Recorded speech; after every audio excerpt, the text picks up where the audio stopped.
Supreme court से अहम खबर। जुल्फ़िकार अली भुट्टो रेफरेंस में चीफ जस्टिस याया अफरीदी का लिखा हुआ इजाफी नोट अब जारी कर दिया गया है।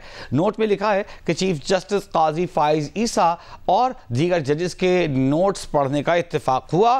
क्या लिखा है नोट में जानेंगे अरफा फिरोज ज़की, नुमाइंदा जियो न्यूज़ हमारे साथ मौजूद हैं। अरफा बताइएगा।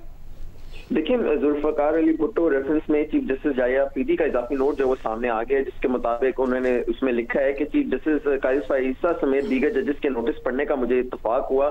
जस्टिस मंसूर अली शाह के नोट से एक हद तक मैं इत्तफाक करता हूँ। रेफरेंस में दी गई राय में केस के मेरिट्स पर किसी हद तक बात की गई है।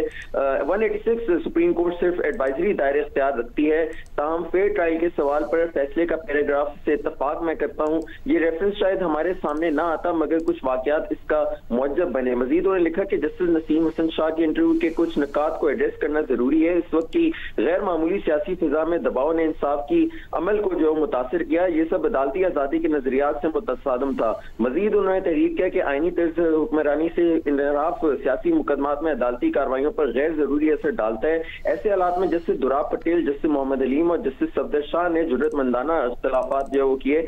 इन जजेस का इख्तलाफ भले नताइज तब्दील करने में नाकाम रहा मगर गैर जानिबदाराना के पायदार असूलों का जो सबूत है। इस नतीजे पर पहुंचा हूं कि जुल्फ़िकार अली भुट्टो केस में ट्रायल और अपील में फेयर ट्रायल के तकाज़ों का पूरा जो वो नहीं किया गया। जी बहुत शुक्रिया।